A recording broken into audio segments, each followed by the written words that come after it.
Javas, unaulizwa tafadhali you lean back. I lean back. Not too back, but a little back.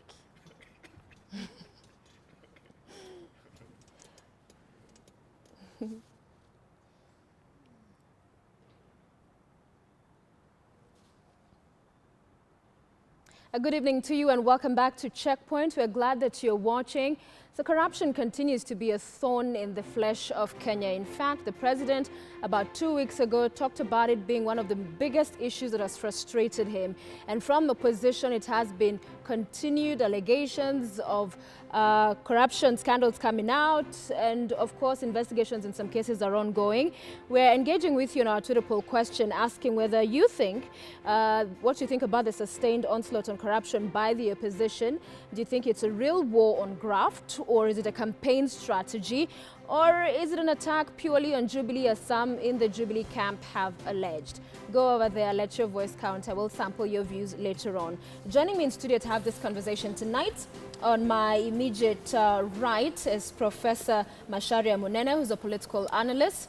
Also with us is Irungu Houghton, who is Associate Director at the Society for International Development. We also have Javas Bigambo, who's a political analyst. Gentlemen, thank you so much for being with us. So this is a story that continues to dominate news headlines, and it has gotten to a point that some analysts have asserted that Jubilee is the most corrupt regime of all the others we have had. Professor, is it an assertion you agree with? Not necessarily. There is a lot of corruption, that's true. But what we have is that there is more information coming out than ever before. Not that it is more corrupt than before. Right. But there is more in almost everything that we have in the world today. There is more information that makes it look as if it is more than it used to be. Okay. So it's a good thing that information is coming out. Some of it valid, some of it exaggerated. But we also have an audience, or the population, that is more alert and more willing to raise questions, as it should, when things don't seem to go right.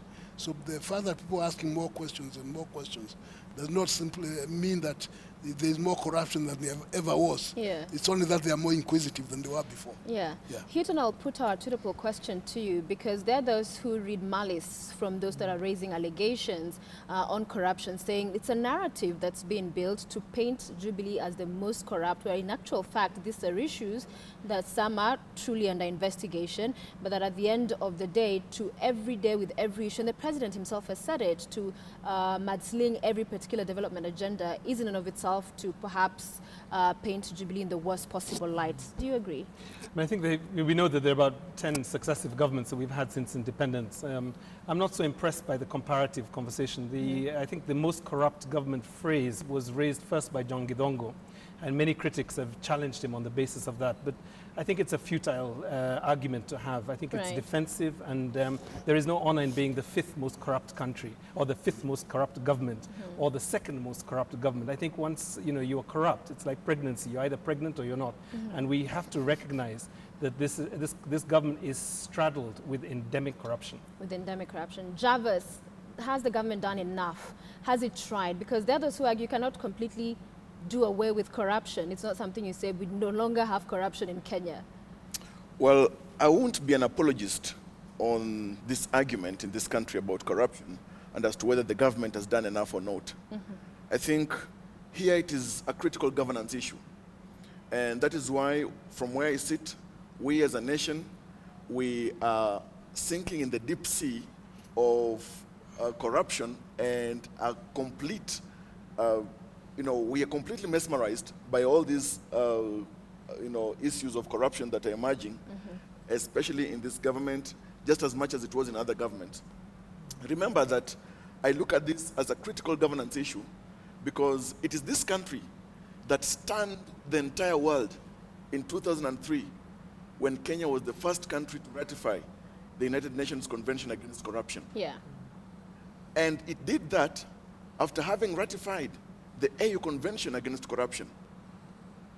And when you look at our Constitution and other instruments that we have, if you look at whether it is Article 2, Sub-Article 5, and Sub-Article 6, that appreciate that all these other laws that Kenya has ratified are, in fact, part of our laws, then we realize that the question here is not about the laws being an issue or policy being an issue, but how come it is that we have a government today, just as much as we have had governments in the past, including Kibaki's, that ratified that convention, that does not take corruption seriously as a very significant economic crime. Yeah. And it's not a question of government alone. That's why I'm saying we as a nation. Because while we are seeing all these revelations by government officials, Right. if we're to ask ourselves as Kenyans, how many of us pay a bribe for legitimate government services or other even private services, then you realize that this corruption is not a question that is not only endemic in government. Yeah. It is a question that is ossifying the entire nation. All right. So I wouldn't say that it's the government not doing enough. It is we Kenyans not doing enough. Okay. I mean, Yeah. I would kind of, I agree, but at the same time, I think we need to place responsibility where it lies. And essentially, you know, government exists to provide services to wananchi. And why we have a government is purely for that reason. Otherwise, we would not need a government. Yeah. Let's turn to something that has created a lot of heat over the last fortnight, and that's the Afya House scandal. Yesterday, and I think the day before, we had the very high levels. I think the president and the deputy president and cabinet secretary have said no money was lost in the 5 billion scandal that was broken by the Business Daily. I think there are 5 questions still outstanding with that set of transactions. I've now looked at the final audit, and I think the 5 questions that Kenyans need to be asking are the following. First of all, why were we procuring so-called mobile containers as clinics for the price of 100 million per clinic? And why are they still sitting, most of them in Mombasa, 6 months on? Is it possible that they were procured without any needs assessment that was done? Yeah. Secondly, we now know, and there was a story on the news, a heartbreaking story of people with AIDS who don't have nutritional supplements. Now we know from this particular case that the government actually purchased something in the range of about, I think, enough nutritional supplements for 750,000 people with AIDS. Now, we only have 800,000 people with AIDS registered with the National AIDS Control Council. So does it mean that almost entire HIV/AIDS community needed these nutritional supplements? And then secondly, just following on from your story, why don't they have these supplements? And I think these are the 2 big questions that I would still have no answers for. Yeah. I think thirdly, we need to look a little bit at how companies that have not ever filed tax returns should be on a procurement list and should be accessing procurement tenders that are in their hundreds of millions, yet they have no tax clearance. Yes. How is it that companies that are registered just a few months before they start doing multiple tenders with the government and have no tax clearance are able to get these tenders? Now, we can discuss this in the context of the president's family, or we can discuss it broadly in terms of the policies related to procurement scandals. The 4th and last point is this. The national government has no business at all procuring goods and services in the area of health as it is a devolved function. Right. And why this continues to persist 3 years after we had made this decision as a country, I have no doubt. The only reason perhaps now is that there is enough confusion in that space that people are actually able to do procurement that really the country doesn't need. And just last comment, and I'll let Prof also generate some comments on this one. It is not appropriate, I think, for the Cabinet Secretary or the PS to issue a clean bill of health. And I would even argue perhaps that the President has no authority to do that until the Controller and Auditor General has gone through these books, has spoken, and then the issue will be complete. So my plea really to the President is that he publicly commissions the Auditor General to clear up this matter for us. We know that there is tension between the Executive and the Auditor General, and that is the best person to clarify for Kenyans, because if he speaks and says there is no corruption, there was no procurement fund, we will know for a fact that there was nothing. And Prof, do you then agree with those that have called for the resignation or at least stepping aside of CS James Macharia, who's the former CS Health, as well as the PS Muraguri, because their protest expected on Tuesday on the same? Do you agree with that? It's hard to say one thing or the other. I need a little more information on it. But if indeed what has been said did happen, then the investigations are ongoing. The investigations are ongoing. There are serious questions that have been raised, and Irongo has just enumerated them. that need to be looked at. Maybe the PS and the CSs may need to think about stepping aside. Right. The way I look at the whole of this AFIA thing, I think it has come out very well as very good agenda setting. Give Raila credit for political mileage, because whichever way you look at it, it's mad on the government, particularly on Uhuru. Yeah. It's mad on Uhuru. The legality or non-legality of it is really not the issue here. It is the image, the perception is everything. that has been created, particularly with the mention of the president's family. Whichever way you look at it, it's not good. It's mad. And that's what maybe they should be looking at. Maybe the Auditor General needs to come out very clearly and very quickly to clear the air. Because right now a lot of things are hanging and nobody seems to know exactly what is what. All right. When you hear of protests like the one that's planned for Tuesday, we saw one in the past week. Red Thursdays as well have been announced by several civil society groups saying wear red if you're driving, honk, to keep this conversation going. Does this make an impact? Does it have any impact on the issues in the country? I wouldn't argue that it makes a very strong impact, right, but it makes a significant step in the right direction. Because one, I think it brings to the conscience of a nation the necessary attention that's required, whether those who are whether it's those who are in power or those who are not in power, that time has come that we need to converse or have a conversation around these issues. But this discussion or this conversation must not commence and end on the streets. It must also be taken to offices. It must be taken to very high-level platforms, whether it's about matters legislation, whether it's about matters policy. And I think time has come where the conscience of our nation must be pricked by the occurrence of all these issues. Recall that while we are seeing the civil society and Kenyans coming out to demonstrate or picket on all these matters of corruption, the conversation should be heightened beyond the issue of AFIA House corruption. While that is significant, I think another critical aspect that warrants discussion, that merits critical national discussion, is about devolution in itself. Because here, if you look at the roles that are being played by the national government, which are supposed to be played by the county governments, then we need to look at various critical issues and the implementation of this devolved system of government, and who is doing that which they ought not to be doing. Far much more than that, there are these critical institutions that have been created, for example, by the Intergovernmental Relations Act. Yeah, but corruption is also in the counties. Yes, it is there. It there. has been devolved. And that's why I'm saying that at least we yeah. need to heighten the conversation. Right. For example, a critical question I've been having, when I reflect on all these issues, is this. Is it possible that this institution or this platform called or known as IBEC has reflected or needs to reflect on these issues? And when the governors are sitting in IBEC, which is chaired by the Deputy President, how will they want to handle this issue where the national government is procuring issues or materials that are on issues that are supposed to be handled by county governments? What about the summit?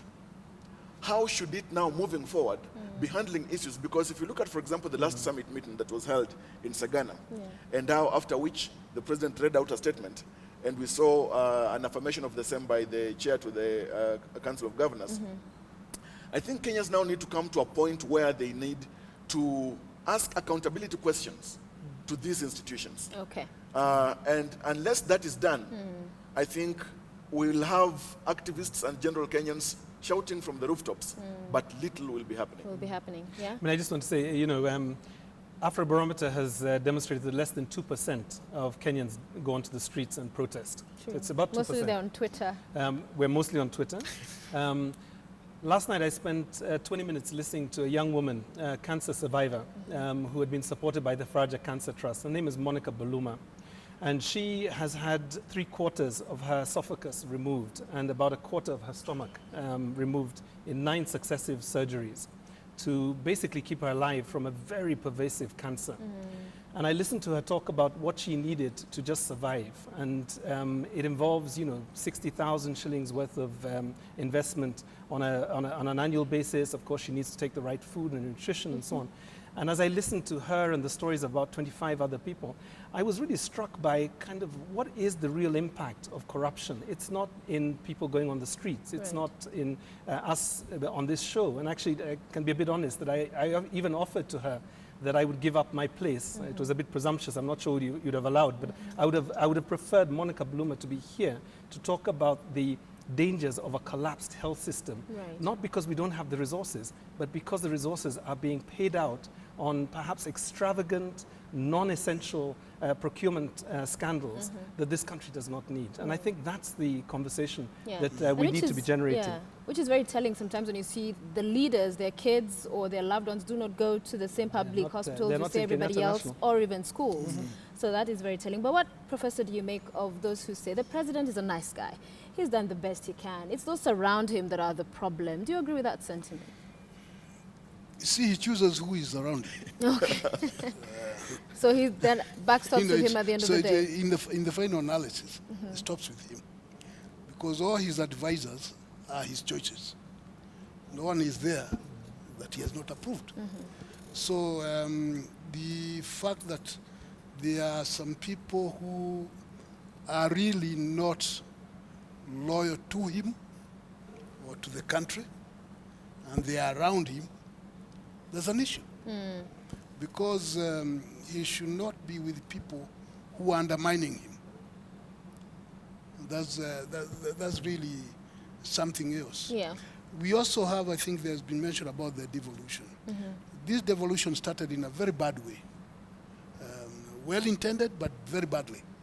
What did we see? As soon as we elected governors, we saw them getting over-rich, super rich, within a very short time. And the mentality, the idea was planted. In fact, right now, that's why you have so many people wanting to be MCAs, because of how you can become very rich. The opportunity and the delivery of services at the county level, despite all the money that has been pumped into the counties, is very poor. And the people can see this. And then you relate that to everything else. Another element I may want to say about the fact of corruption. When services are not delivered as they should, that's corruption. At any level. When people are underpaid, whether by the government or by the institutions or by companies, that is corruption. So pick up on this as well, because I think this is a really good point. Your question about the president is not a question of personality. What you're essentially asking us is, what is his leadership style? And I think there are two things that I think would be interesting to look at. There is a saying that says, the leader that does not listen to the staff around him or her, generally, after a while, loses a staff that are able to question and give him alternative views. The second point, and I think this is the thing that I worry a little bit, is that as I listen to our president more and more, he seems to be more and more impatient, more and more angry about what's happening. And then recently, two weeks ago, we heard essentially a sense of despair. And that's the third thing. The leadership style, I think, for the president that really works for this country is a leadership that is aspirational, that is providing hope for the country. In South Korea this week, the president actually apologized to the public because of the rising levels of corruption and regained their trust. Now you contrast that with South Africa, with President Zuma, who as a result of state capture and the Guptas has actually lost public trust completely.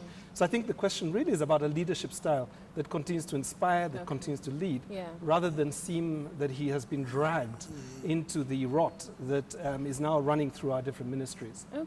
Javas, your thoughts on this development, and as far as corruption is concerned, we have a general election in about 9 months that's coming up. There are those who feel people are getting their pockets full to be able to finance the elections. Do you see it that way? Well, it is something that can no longer be denied that these issues of corruption, as a matter of good governance, is going to be a factor or an agenda to be considered in the 2017 campaigns. And the opposition will harp so much on it, just as much as government will want to harp on it to demonstrate how much it has tried to do to pull its socks from around the anklets. But I think I must no longer hesitate to agree with the antiquated philosopher Farol, who quips that truth crushed to earth will always rise up again. We must ask ourselves, what is the truth in our hearts and the hearts of our leaders? Right. The truth on the side of government, is there corruption and is there an effort, deliberate effort, to see how it can handle this as an economic crime that actually is bleeding this nation?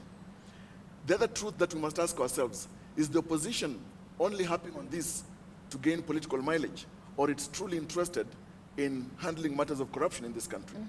And we as Kenyans, when you are looking at all these matters, the play between the opposition and the government, what is the truth in our hearts and our minds? Are we cheering on or standing on either sides instead of looking at our nation and what kind of nation we want to bequeath the generations to come, and what we can do in our part? All right. And looking at it through such kind of lenses, then we cannot help but say that we must hold our leaders accountable, whether in government or in opposition. And we must not demand anything less of action and, in fact, appropriateness, because legislation we have, if it's leadership and integrity that's demanded of them by the Constitution, if it's a question of the values of our nation, that has been captured in Article 10, then we must demand of this accountability from our leaders, and we must not actually relent at one moment. All right, I'll give each of you about 30 seconds before we wrap up. How do we as a country conquer corruption? We can reduce it, but As I said, conquer we it can't completely, conquer- no. Yeah, not it quite. will not be done. Yeah. But we can make effort to reduce it. We also know that as we are moving towards the election, there's a lot of political power play here. And some people crying corruption are really not serious. And even some of the churches, they Yeah, get a lot of these donations. you look at some of these people. So we expect, as we move towards the election, we expect more of these things. The expectation is that people will use their mind a little more soberly, rather than be taken into by the gimmick, which is very common during the election. We've even seen it in the US, this sort of thing. So it will happen. But everything must be done to reduce the level of corruption. It can never be completely defeated, but it can be reduced to a manageable level. All right. So I think there are two places that we can look to fight corruption. The first is, just to give you an example, one that has not come out in the public domain very much. There is an initiative called the Global Alliance for Vaccines and Inoculation, and it provides immunization, and it provides funding to governments like Kenya to be able to inoculate and to provide vaccines for people. 2 months ago, we paid back 160 million shillings to Gavi because we were unable to account for money that we had spent under that program. Now that money has been paid back. It was paid back 2 months before it was due. The audit report clearly indicates that there was corruption in that particular case, but yet nobody has been prosecuted. So if there was some work that could happen over this week, either by the CS or by the president, it would be to look into the Gavi scandal. Even if they feel that this particular interim report is not clear, there is a ongoing scandal that has happened in terms of the Gavi case. I think the last point really is, in mental health terms, there's a phrase called maladjustment. Many years ago, Malcolm X, Martin Luther King, I think, said, we should never become adjusted to the crime of poverty, of racism, of exclusion. And I think Kenyans, we must continue to find ourselves maladjusted. We must never adjust to the levels of corruption that we're seeing in our society, whether they be on the streets, whether they be in our offices, in our homes, or in our government ministries. And I think that's where the hope will be, that if we continue to act, I think what we will see is we will see a country that is beginning to look and act in the manner of the Chapter 6, the integrity clause, and it is a country that we're proud of. This week also was the week where we saw several surgeons come together for 23 hours and perform a medical miracle in terms of unconjoining two twins. Now, it is really shocking that we should have this conversation happening in a week that we really could be rejoicing. Celebrating. All right, finally. It gives away no secret to say that we are a nation lost to corruption. But that does not mean that we are irredeemable. We can rise from these ashes if we pay fidelity to the laws and policies that we enact and put in place, if we pay fidelity to conscientiousness that actually must be the driving force behind any leader and every great citizen. But much more than that, time has come where we must find the necessity of opening up the jail cells so that those individuals, whether they're in high office or whatever kind of office, Yes. who are proven through the courts to be corrupt or to have aided or abetted corruption, should find comfort, if at all they'll find it at all, behind the jail cells. Let them be kept in that custody. Yeah. If the penitentiary will not teach Kenyans of whatever levels that actually this is a crime that is bleeding this country, then maybe we need to raise our eyes to the high heavens. Because if at all whatever you handle on earth is difficult, then maybe the heavenly dwellers will help us. All right, gentlemen, thank you very much. Javas Bigambo, political analyst, Rungo Houghton, associate director, Society for International Development, and Professor Macharia Munene, who is a political analyst as well. Thank you for being with us. Indeed, corruption continuing to be a bane in our society, but time will tell whether all of the measures that have been put in place will, in actual fact, give us results at the end of the day. You're watching Checkpoint. Stay with us. We still have lots in store for you. After the break, I'll be telling you about the number we want to bring your attention to.